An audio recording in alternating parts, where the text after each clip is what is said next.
مولاي صل وسلم دائما أبدا على حبيبك خير الخلق كلهم.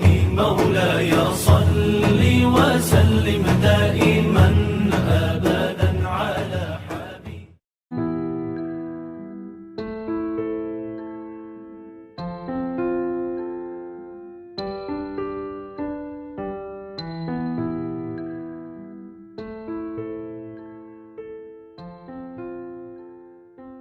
Abul Qasim Al-Junaid bin Muhammad Al-Hazzaz An-Nihawandi adalah putra seorang pedagang barang pecah belah, dan keponakan dari Sari As-Sakati.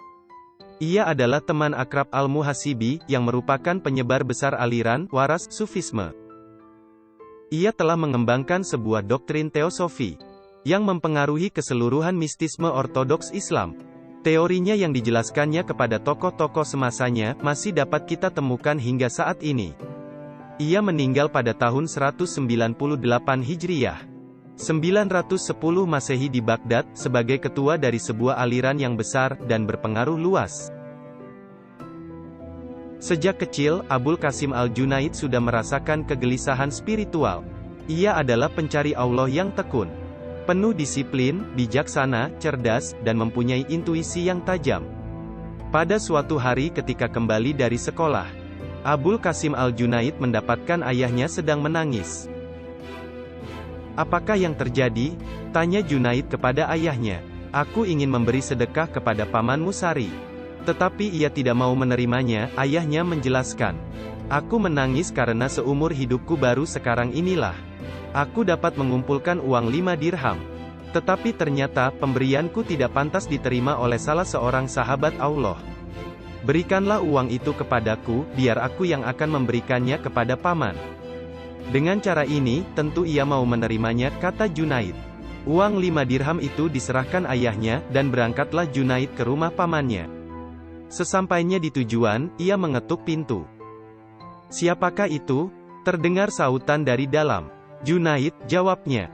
"Bukalah pintu dan terimalah sedekah yang sudah menjadi hakmu ini." "Aku tidak mau menerimanya," Sari menyahut. "Demi Allah yang telah sedemikian baiknya kepadamu, dan sedemikian adilnya kepada ayahku, aku meminta kepadamu, terimalah sedekah ini," Junaid berseru. "Junaid, bagaimanakah Allah telah sedemikian baiknya kepadaku, dan sedemikian adilnya kepada ayahmu?" Sari As-Sakati bertanya. "Allah berbuat baik kepadamu," jawab Junaid, "karena telah memberikan kemiskinan kepadamu. Allah berbuat adil kepada ayahku karena telah membuatnya sibuk dengan urusan-urusan dunia. Engkau bebas menerima atau menolak sedekah. Tetapi ayahku, baik secara rela maupun tidak, harus mengantarkan sebagian harta kekayaannya kepada yang berhak menerimanya." Sari sangat senang mendengar jawaban itu. "Nak, sebelum menerima sedekah itu, aku telah menerima dirimu." Sambil berkata demikian, Sari As-Sakati membukakan pintu dan menerima sedekah itu. Untuk Junaid disediakannya tempat yang khusus di dalam lubuk hatinya. Abul Qasim Al-Junaid baru berumur 7 tahun. Ketika Sari As-Sakati membawanya ke Tanah Suci untuk menunaikan ibadah haji. Di Masjidil Haram, 400 syekh sedang membahas sikap syukur. Setiap orang di antara mereka, mengemukakan pendapatnya masing-masing. "Kemukakan pula pendapatmu," Sari mendorong Junaid. Maka berkatalah Junaid, "Kesyukuran berarti tidak mengingkari Allah dengan karunia yang telah dilimpahkannya, atau membuat karunia-Nya itu sebagai sumber keingkaran." "Tepat sekali, wahai pelipur hati muslim-muslim sejati," seru ke-400 syekh tersebut. Semuanya sependapat bahwa definisi kesyukuran yang dikemukakan Junaid, itulah yang paling tepat. Sari As-Sakati berkata kepada Junaid, "Nak, tidak lama lagi akan menjadi kenyataan bahwa karunia yang istimewa dari Allah kepadamu adalah lidahmu." Junaid tidak sanggup menahan tangisnya ketika mendengar kata-kata pamannya itu. "Bagaimanakah engkau memperoleh semua pengetahuan ini?" Sari bertanya kepadanya. "Dengan duduk mendengarkanmu," jawab Abul Qasim Al-Junaid. Abul Qasim Al-Junaid lalu kembali ke Baghdad dan berdagang barang pecah belah. Setiap hari ia menurunkan tirai tokonya dan melakukan salat sunat sebanyak 400 rakaat. Belakangan hari, Usaha itu ditinggalkannya dan ia langsung mengunci diri dalam sebuah kamar di rumah Sari. Di dalam kamar itulah, ia menyibukkan diri untuk menyempurnakan batinnya. Dan di situ pula, ia membentangkan sajadah ketekunan. Sehingga tidak sesuatu hal pun, selain Allah yang terpikirkannya. Selama 40 tahun Abul Qasim Al-Junaid menekuni kehidupan mistiknya. 30 tahun lamanya. Setiap selesai salat Isya, ia berdiri dan mengucapkan Allah Allah terus-menerus hingga fajar. Dan melakukan salat subuh tanpa perlu berwudu lagi. Setelah 40 tahun berlalu, Abul Qasim Al-Junaid berkisah, "Timbullah kesombongan di dalam hatiku, aku mengira bahwa tujuanku telah tercapai. Segeralah terdengar olehku, suara dari langit yang menyeru kepadaku. Junaid, telah tiba saatnya bagiku untuk menunjukkan kepadamu sabuk pinggang majusimu." Mendengar seruan itu aku mengeluh, "Ya Allah, dosa apakah yang dilakukan Junaid?" Suara itu menjawab, "Apakah engkau hidup untuk melakukan dosa yang lebih besar daripada itu?" Abul Qasim Al-Junaid mengeluh menundukkan kepalanya. "Apakah manusia belum patut untuk menemui Tuhannya?" bisik Abul Qasim Al-Junaid. "Maka segala amal baiknya adalah dosa semata." Abul Qasim Al-Junaid lalu terus berdiam di dalam kamarnya, dan terus-menerus mengucapkan Allah Allah sepanjang malam. Tetapi lidah fitnah menyerang dirinya, dan tingkah lakunya ini dilaporkan orang kepada khalifah. "Kita tidak dapat berbuat apa-apa kepada Junaid bila kita tak mempunyai bukti," jawab khalifah. Kebetulan sekali khalifah mempunyai seorang hamba perempuan berwajah sangat cantik. Gadis ini telah dibelinya seharga 3.000 dinar dan sangat disayanginya. Khalifah memerintahkan agar hamba perempuannya itu dipakaikan dengan pakaian yang gemerlap, dan didandani dengan batu-batu permata yang mahal. Pergilah ke tempat Abul Qasim Al-Junaid. Khalifah memerintahkan hamba perempuannya, "Berdirilah di depannya. Buka cadar dan perlihatkan wajahmu, permainkan batu-batu permata dan pakaianmu untuknya. Setelah itu katakanlah kepada Junaid, 'Aku datang kemari agar engkau mau melamar diriku. Sehingga bersamamu aku dapat mengabdikan diri untuk berbakti kepada Allah. Hatiku tidak berkenan kepada siapapun kecuali kepadamu. Kemudian perlihatkan tubuhmu kepadanya. Bukalah pakaianmu dan godalah ia dengan segenap daya upayamu.' Ditemani seorang pelayan, ia diantar ke tempat Abul Qasim Al-Junaid. Si gadis menemui Junaid, dan melakukan segala daya upaya yang bahkan melebihi dari apa yang diperintahkan kepadanya. Tanpa disengaja, ia terpandang oleh Junaid. Abul Qasim Al-Junaid membisu, dan tak memberi jawaban. Si gadis mengulangi daya upayanya. Dan Abul Qasim Al-Junaid yang selama itu tertunduk, mengangkat kepalanya. "Ah!" serunya sambil meniupkan nafasnya ke arah si gadis. Si gadis terjatuh, dan seketika itu juga menemui ajalnya. Pelayan yang menemaninya, kembali ke hadapan khalifah, dan menyampaikan segala kejadian itu. Api penyesalan menyesak dada khalifah, dan ia memohon ampunan Allah karena perbuatannya itu.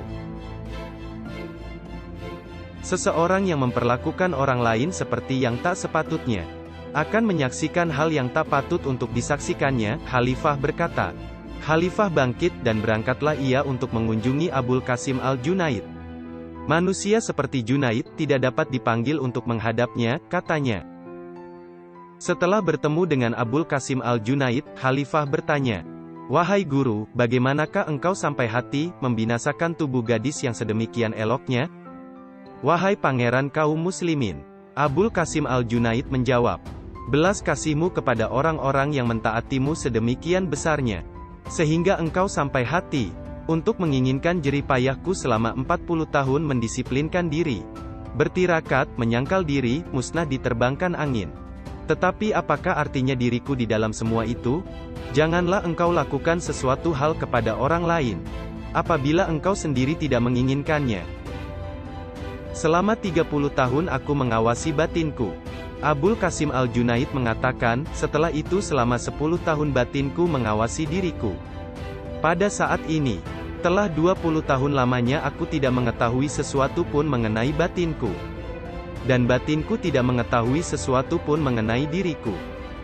Selama 3 tahun, Abul Qasim Al-Junaid melanjutkan, Allah telah berkata-kata dengan Junaid melalui lidah Junaid sendiri. Sedang Junaid tidak ada, dan orang-orang lain tidak menyadari hal itu. Ketika lidah Abul Qasim Al-Junaid telah fasih mengucapkan kata-kata mulia, Sari As-Sakati mendesak bahwa Junaid berkewajiban untuk berkhotbah di depan umum. Mula-mula Abul Qasim Al-Junaid enggan. Ia tidak ingin melakukan hal itu. Apabila guru masih ada, tidaklah pantas bagi si murid untuk berkhotbah, Junaid berkilah.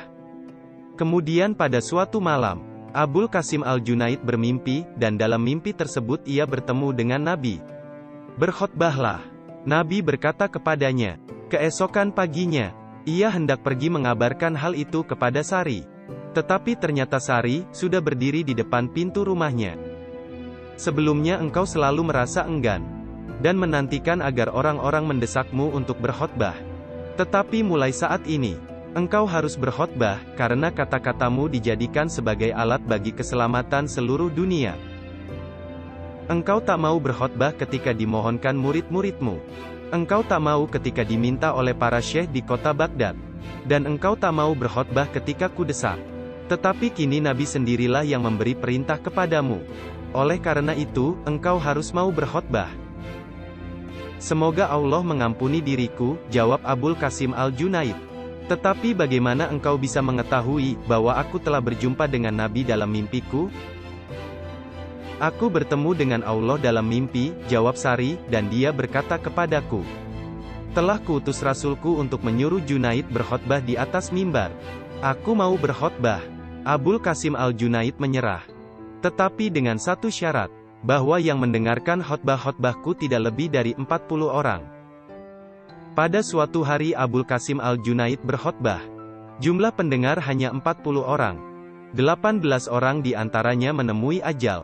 Sedang sisanya yang berjumlah 22 orang jatuh pingsan dan harus digotong ke rumahnya masing-masing. Di dalam kesempatan lain, Abul Qasim Al-Junaid berkhotbah di dalam masjid besar. Di antara jamaahnya ada seorang pemuda Kristen. Tetapi tak seorang pun yang mengetahui bahwa ia beragama Kristen. Si pemuda menghampiri Abul Qasim Al-Junaid dan berkata, Nabi pernah berkata, berhati-hatilah dengan wawasan seseorang yang beriman, karena ia dapat melihat dengan nur Allah. Bisa dijelaskan maksudnya?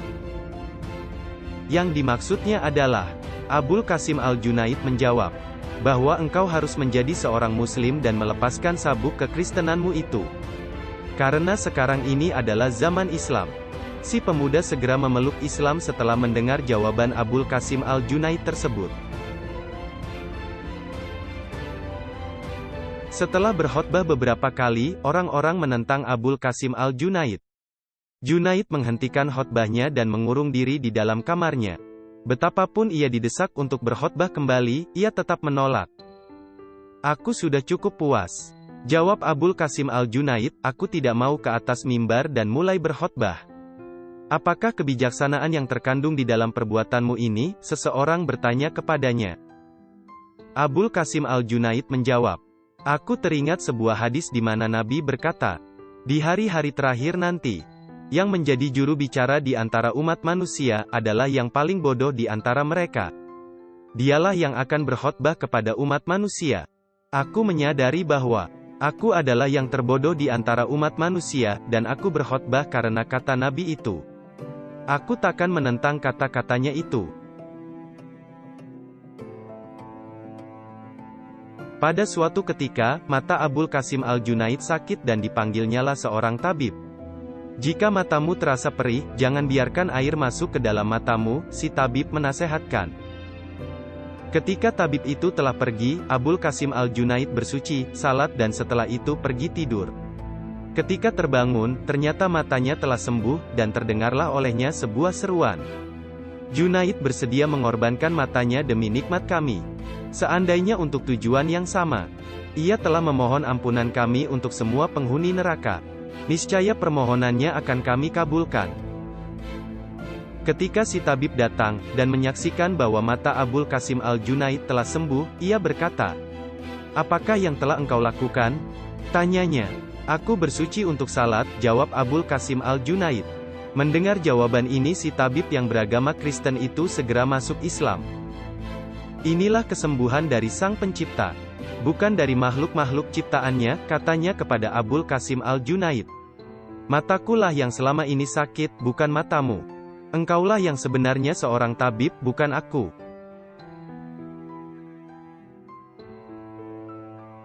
Abul Qasim Al-Junaid mengisahkan, pada suatu ketika, aku ingin melihat iblis. Aku berdiri di pintu masjid, dan dari kejauhan terlihatlah olehku seorang tua yang sedang berjalan ke arahku. Begitu aku memandangnya, rasa ngeri mencekam perasaanku. Siapakah engkau ini? Aku bertanya kepadanya. Yang engkau inginkan, jawabnya.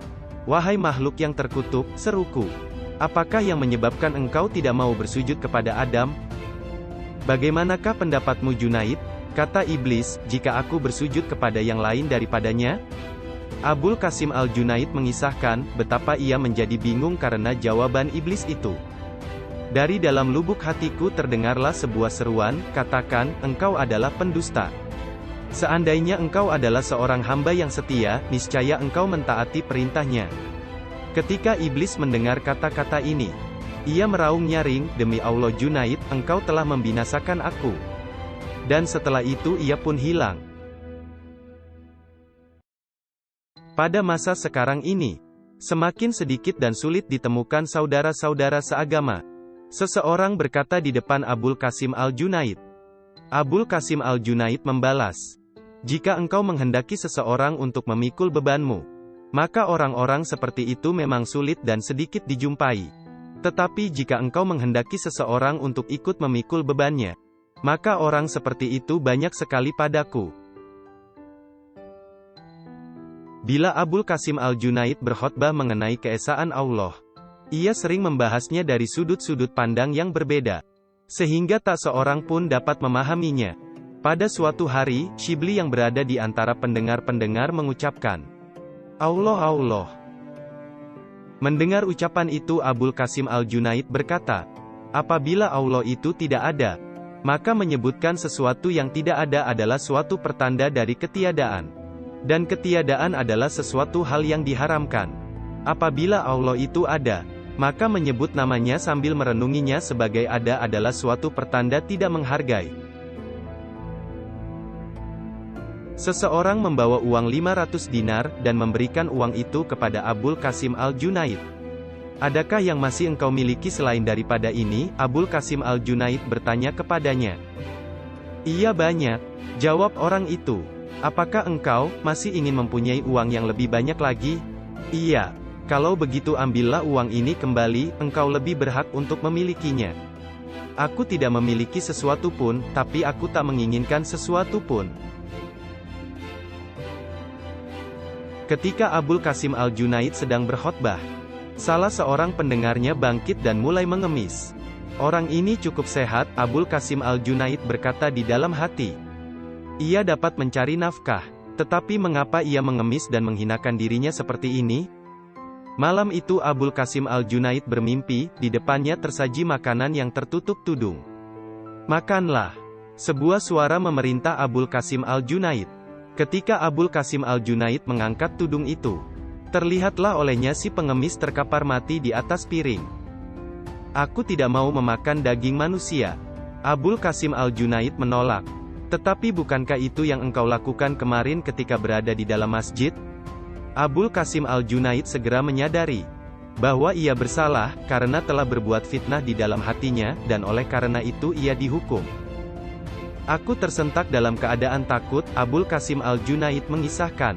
Aku segera bersuci dan melakukan salat sunat 2 rakaat. Setelah itu aku pergi keluar mencari si pengemis. Kudapatkan ia sedang berada di tepi sungai Tigris. Ia sedang memungut sisa-sisa sayuran yang dicuci di situ dan memakannya. Si pengemis mengangkat kepala, dan terlihatlah olehnya diriku yang sedang menghampirinya. Maka bertanyalah ia kepadaku. Abul Qasim Al-Junaid, sudahkah engkau bertaubat karena telah berprasangka buruk terhadapku? Sudah, jawabku. Jika demikian pergilah dari sini. Dialah yang menerima taubat hamba-hambanya. Dan jagalah pikiranmu. Aku telah mendapat pelajaran. Mengenai keyakinan yang tulus dari seorang tukang cukur, Abul Qasim Al-Junaid merenungi, dan setelah itu ia pun berkisah sebagai berikut. Suatu ketika, sewaktu aku berada di Mekah, kulihat seorang tukang cukur sedang menggunting rambut seseorang. Aku berkata kepadanya, "Jika karena Allah, bersediakah engkau mencukur rambutku?"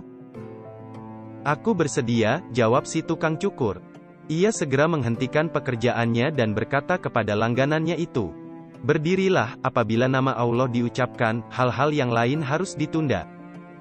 Ia menyuruhku duduk, diciumnya kepalaku dan dicukurnya rambutku. Setelah selesai, ia memberikan kepadaku segumpal kertas, yang berisi beberapa keping mata uang.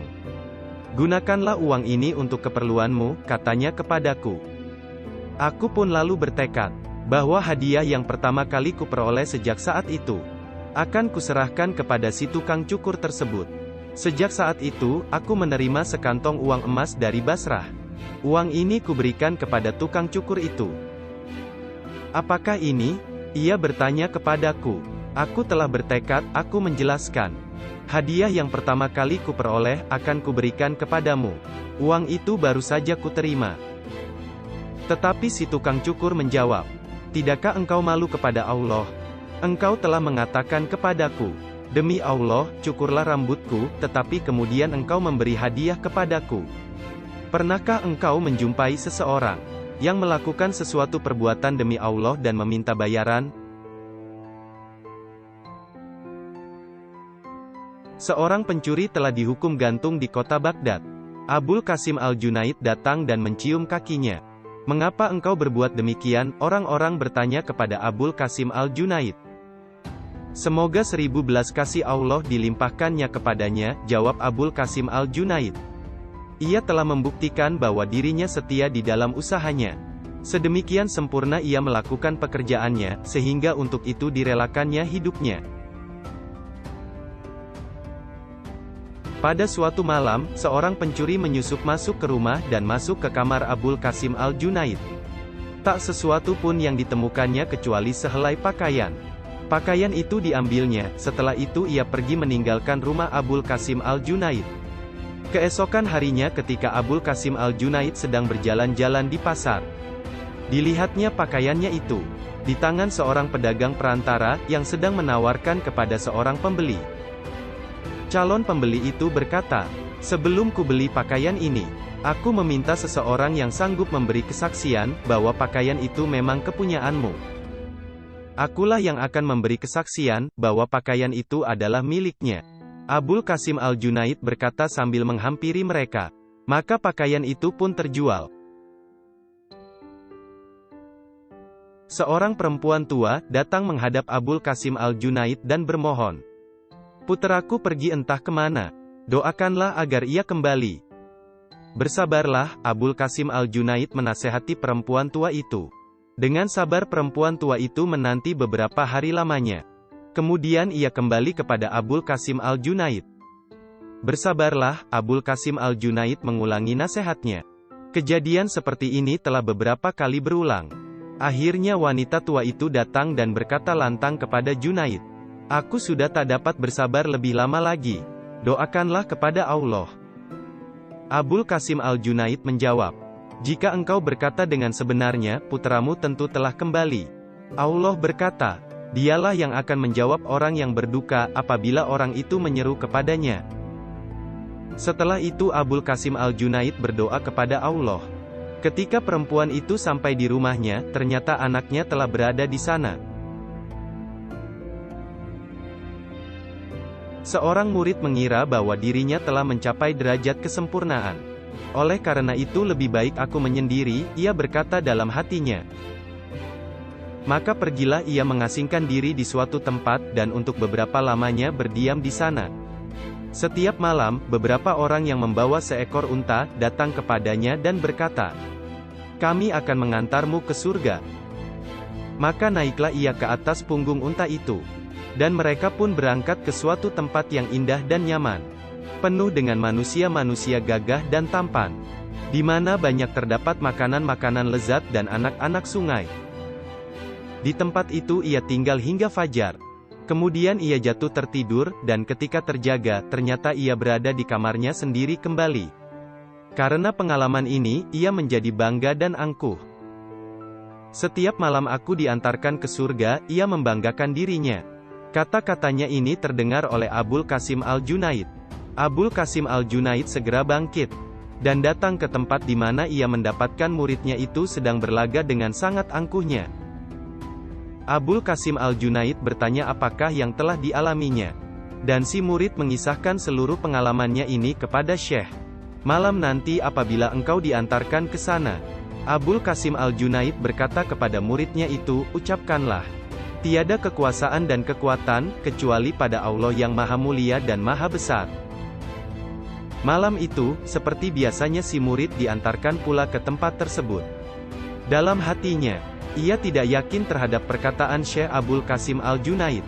Tetapi ketika sampai di tempat itu, sekedar sebagai percobaan, ia mengucapkan, tiada kekuasaan dan kekuatan, kecuali pada Allah yang Maha Mulia dan Maha Besar. Sesaat itu pula, orang-orang yang berada di tempat itu meraung-raung dan melarikan diri.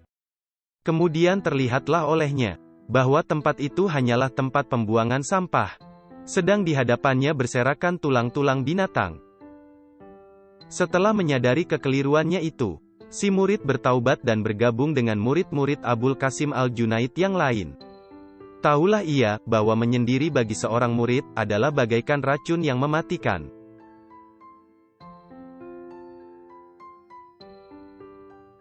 Salah seorang murid Abul Qasim Al-Junaid, menyendiri di sebuah tempat yang terpencil di kota Basrah.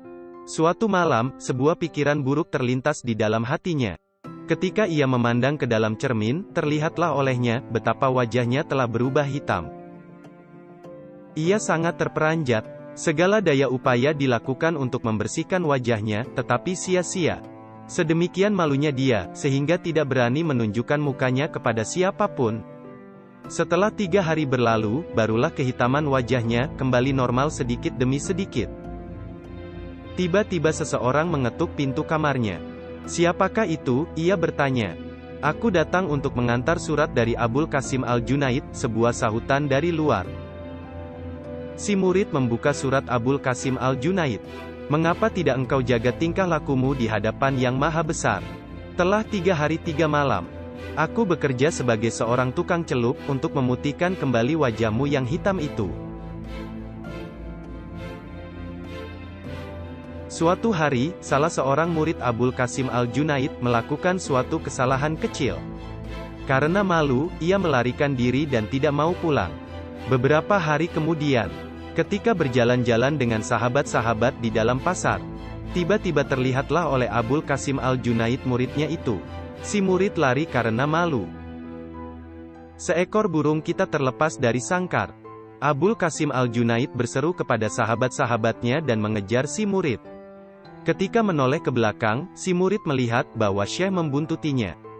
Maka ia pun mempercepat larinya. Akhirnya ia bertemu jalan buntu, karena malu ia tetap menghadapkan mukanya ke tembok. Tak lama kemudian si Syekh telah berada di tempat itu. Hendak kemanakah engkau guru? Si murid bertanya kepada Abul Qasim Al-Junaid. Apabila seseorang membentur dinding, seorang Syekh dapat memberikan bantuannya, jawab Abul Qasim Al-Junaid. Murid itu dibawanya pulang ke Tekia. Sesampainya di sana, si murid menjatuhkan dirinya di depan kaki sang guru, dan memohon ampun kepada Allah. Semua yang menyaksikan pemandangan ini tergugah hatinya. Banyak di antara mereka yang ikut bertaubat. Syekh Abul Qasim Al-Junaid mempunyai seorang murid yang dicintainya melebihi muridnya yang lain. Murid-murid lain merasa iri, hal ini disadari oleh Syekh melalui intuisi mistiknya. Sesungguhnya ia melebihi kalian di dalam tingkah laku dan tingkat pemahamannya. Abul Qasim Al-Junaid menjelaskan kepada mereka. Begitulah menurut pendapatku. Tetapi mari kita membuat sebuah percobaan agar kalian semua menyadari hal itu. Kemudian Abul Qasim Al-Junaid memerintahkan agar 20 ekor burung dibawakan kepadanya. Ambil burung-burung ini oleh kalian. Seekor seorang, Abul Qasim Al-Junaid berkata kepada murid-muridnya. Bawalah burung itu ke suatu tempat yang tak terlihat oleh siapapun juga, kemudian bunuhlah. Setelah itu bawalah kembali ke sini. Setiap murid pergi dengan membawa seekor burung. Kemudian membunuh burung itu, dan membawa bangkainya kembali. Beda dengan murid kesayangan Abul Qasim Al-Junaid itu. Ia pulang dengan membawa seekor burung yang masih hidup.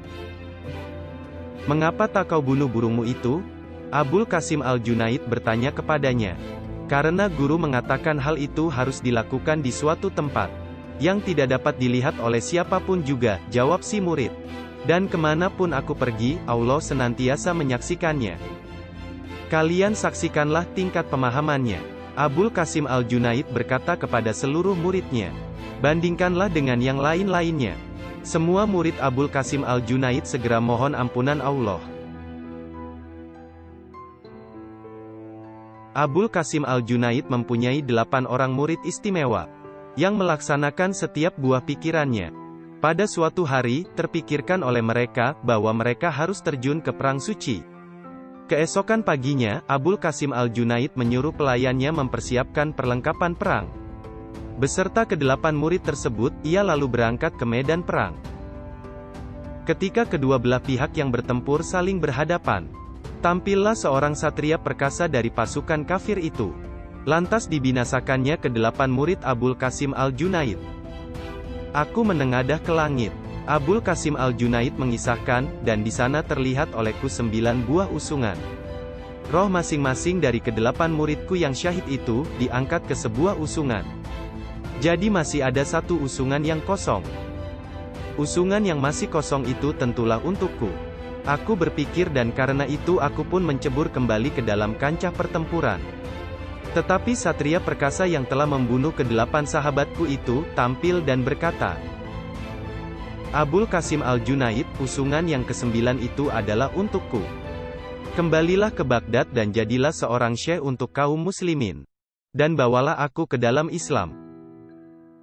Maka jadilah ia seorang muslim. Dengan pedang yang telah digunakannya untuk membunuh ke-8 muridku itu, ia pun berbalik membunuh orang-orang kafir dalam jumlah yang sama. Kemudian ia sendiri terbunuh sebagai seorang syuhada. Rohnya, Abul Qasim Al-Junaid mengakhiri kisahnya, ditaruh ke atas usungan yang masih kosong tadi. Kemudian ke-9 usungan itu menghilang tidak terlihat lagi. Seorang sayyid bernama Nairi sedang melakukan perjalanan ke Tanah Suci untuk menunaikan ibadah haji. Ketika sampai di Baghdad ia pun pergi mengunjungi Abul Qasim Al-Junaid. "Dari manakah engkau datang sayyid?" Abul Qasim Al-Junaid bertanya setelah menjawab salam. "Aku datang dari Gilan," jawab sang sayyid. "Keturunan siapakah engkau?" tanya Abul Qasim Al-Junaid. "Aku adalah keturunan Ali, pangeran kaum muslimin. Semoga Allah memberkatinya," jawabnya. "Nenek moyangmu itu, bersenjatakan 2 bilah pedang," ujar Abul Qasim Al-Junaid. "Yang satu untuk melawan orang-orang kafir dan yang lainnya untuk melawan dirinya sendiri. Pada saat ini, sebagai putranya, pedang manakah yang engkau gunakan?" Sang sayyid menangis sedih mendengar kata-kata ini. Direbahkannya dirinya di depan Abul Qasim Al-Junaid dan berkatalah ia, "Guru, disinilah ibadah hajiku. Tunjukkanlah kepadaku jalan menuju Allah. Dadamu adalah tempat bernaung Allah. Usahakanlah sedaya upayamu agar tidak ada yang cemar memasuki tempat bernaungnya itu. Hanya itulah yang ingin ku ketahui," si sayyid berkata. Ketika ajalnya sudah dekat, Abul Qasim Al-Junaid menyuruh sahabat-sahabatnya untuk membentangkan meja dan mempersiapkan makanan. "Aku ingin menghembuskan nafasku yang terakhir." Ketika sahabat-sahabatku sedang menyantap sop, Abul Qasim Al-Junaid berkata, "Kesakitan pertama menyerang dirinya. Berilah aku air untuk bersuci," ia meminta kepada sahabat-sahabatnya. Tanpa disengaja mereka lupa membersihkan sela-sela jari tangannya. Atas permintaan Abul Qasim Al-Junaid sendiri kehilafan ini mereka perbaiki. Kemudian Abul Qasim Al-Junaid bersujud sambil menangis. "Wahai ketua kami," murid-muridnya menegurnya, "dengan semua pengabdian dan kepatuhanmu kepada Allah seperti yang telah engkau lakukan, mengapakah engkau bersujud pada saat-saat seperti ini?" Tidak pernah aku merasa perlu bersujud daripada saat-saat ini, jawab Abul Qasim Al-Junaid.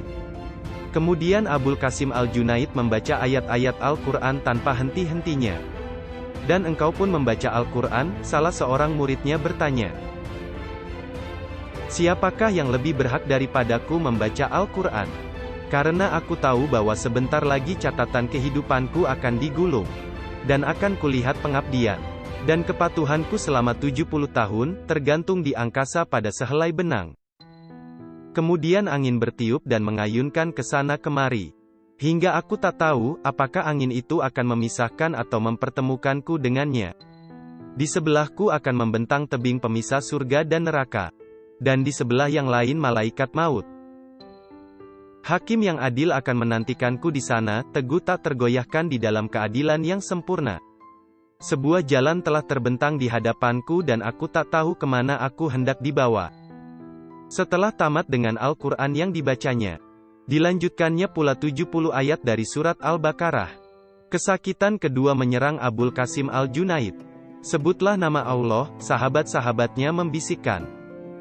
Aku tidak lupa, jawab Abul Qasim Al-Junaid. Tangannya meraih tasbih dan keempat jarinya kaku mencengkeram tasbih itu. Sehingga salah seorang muridnya harus melepaskannya. Dengan nama Allah yang Maha Pengasih lagi Maha Penyayang. Abul Qasim Al-Junaid berseru, kemudian menutup matanya dan sampailah ajalnya. Ketika jenazahnya dimandikan, salah seorang yang ikut memandikannya bermaksud membasuh matanya. Tetapi sebuah suara dari langit mencegah. Lepaskan tanganmu dari mata sahabatku. Matanya tertutup bersama namaku. Dan tidak akan dibukakan kembali kecuali ketika dia menghadapku nanti. Kemudian ia hendak membuka jari-jari Junaid untuk dibasuhnya. Sekali lagi terdengar suara mencegah. Jari-jari yang telah kaku bersama namaku, tidak akan dibukakan kecuali melalui perintahku. Ketika jenazah Abul Qasim Al-Junaid diusung, seekor burung dara berbulu putih hinggap di sudut peti matinya. Percuma saja para sahabat mencoba mengusir burung itu. Karena ia tak mau pergi. Akhirnya burung itu berkata, "Janganlah kalian menyusahkan diri kalian sendiri dan menyusahkan aku. Cakar-cakarku telah tertancap di sudut peti mati ini oleh paku cinta. Itulah sebabnya aku hinggap di sini. Janganlah kalian bersusah payah." Sejak saat itu jasadnya dirawat oleh para malaikat. Jika bukan karena kegaduhan yang kalian buat, niscaya jasad Abul Qasim Al-Junaid telah terbang ke angkasa. Sebagai seekor elang putih bersama-sama dengan kami. Sumber kisah diambil dari kitab Tazkiratul Auliyah karya Syekh Fariduddin Attar.